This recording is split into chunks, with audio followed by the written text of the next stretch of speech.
오늘의 축구 구독자 여러분 안녕하세요. 스포티비 축구 해설위원 송영주입니다. 오늘의 해외 축구 핵과 오늘의 축구 유튜브 네이버 TV에서 만날 수 있는 오축 승부 예측. 지난주 제가 라리가 3경기를 예측했지 않습니까? 그 중에서 제가 2경기를 맞췄습니다. 자랑이 아니야. 맞춰야 돼. 3경기를 다 맞추신 분이 있습니다. 유경민 씨 포포트 1호로를 보내드리도록 하겠습니다. 일단 설 잘 보내시고요. 설 뒤에 받을 수 있게끔 조치하도록 하겠습니다. 뭘 좋지?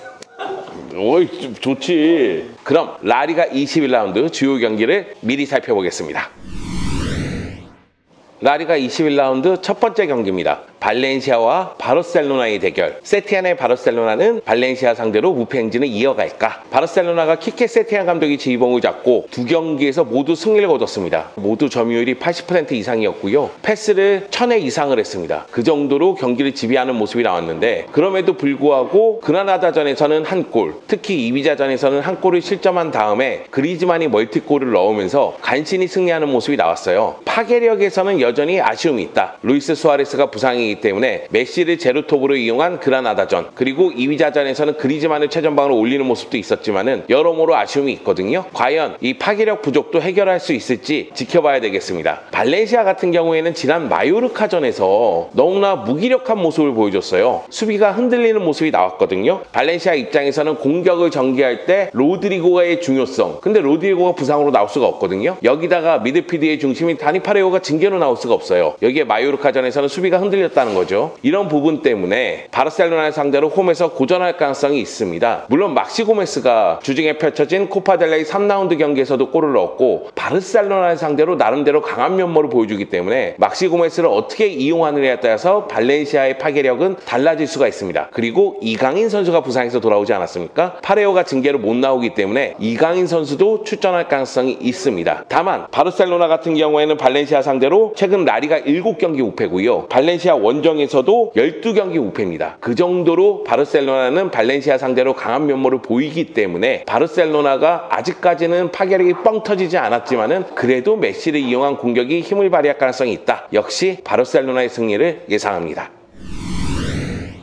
두 번째 경기는 헤타페와 베티스의 대결입니다. 홈에서 강한 헤타페, 하지만 베티스가 만만치 않다. 저는 올 시즌 가장 흥미로운 팀이 베티스 같아요. 루비 감독이 팀을 잘 만드는 감독인데 전반기에 베티스 이끌고 고전에 고전을 거듭해서 경질설까지 나왔거든요. 하지만은 센터백을 수비형 미드필더를 기용하는 4-1-4-1 포메이션이 자리매김하면서 흔들렸던 수비가 점차적으로 안정감을 회복하고 있고요. 공격 쪽에서도 힘을 발휘하고 있습니다. 지난 경기에서는 보르아 이글레시아스마저 골을 넣으면서 최전방의 화력이 살아나는 모습이 나왔고요. 그리고 아직도 호아킨 선수가 분발하고 있고 가르다도, 카날레스, 이 선에서의 득점 지원이 나쁘지 않은 팀입니다. 그리고 베티스는 최근 9경기에서 6승 2무 1패를 기록할 정도로 정상 궤도에 올라온 팀이에요. 그렇기 때문에 헤타페가 굉장히 단단한 팀이라 할지라도 베티스를 상대로 고전할 가능성이 있다는 거죠. 물론 헤타페가 4-4-2 바탕으로 해서 단단한 수비, 빠른 역습을 보여주기는 있습니다만 최전방의 하이메 와타라든가 호레 몰리나의 파괴력이 지난 시즌만큼 위력적이지 못한 점이 좀 아쉽고 수비도 종종 흔들리고 있거든요. 이런 부분을 어떻게 메우느냐, 이것이 매우 중요합니다. 이 경기는 헤타페가 조금 더 우위를 가져갈 수가 있겠지만 최근 베티스의 경기력을 고려했을 때에는 양 팀의 대결은 무승부로 끝나지 않을까 생각을 합니다.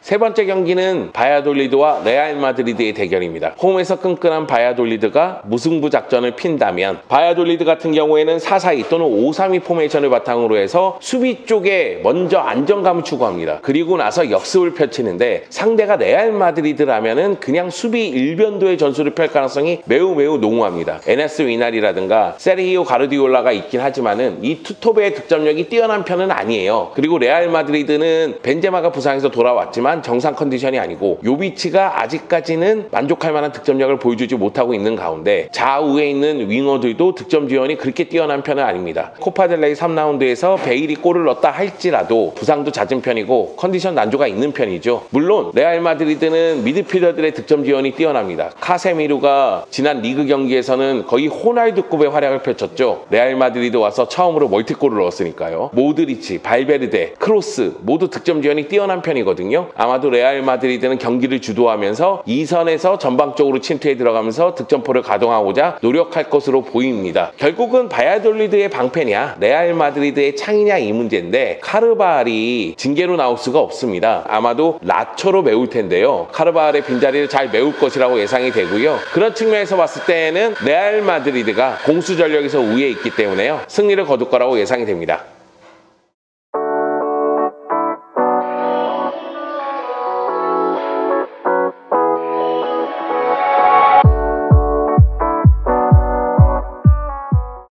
자, 오늘 준비한 프리뷰는 여기까지입니다. 사실 이번 주도 저희가 선물을 준비하려고 했는데 설날이잖아요. 설날 때 가족과 즐겁게 보내시고 그 다음에 저희가 이만큼 선물을 준비해서 올 테니까요. 이번 주는 쓱 하고 넘기는 걸로. 그리고 여러분 댓글에 새 경기 예측 함께 해주세요. 저보다 촉이 좋으신 분들이 너무 많아. 그분들의 고견을 기다립니다. 자, 유튜브 오늘의 축구 구독 부탁드리고요. 좋아요와 댓글 많은 관심 부탁드리도록 하겠습니다. 우측 승부 예측은 오늘의 해외 축구 앱에서도 확인하실 수가 있습니다. 그러면 저는 다음 라운드에 돌아오겠습니다. 감사합니다.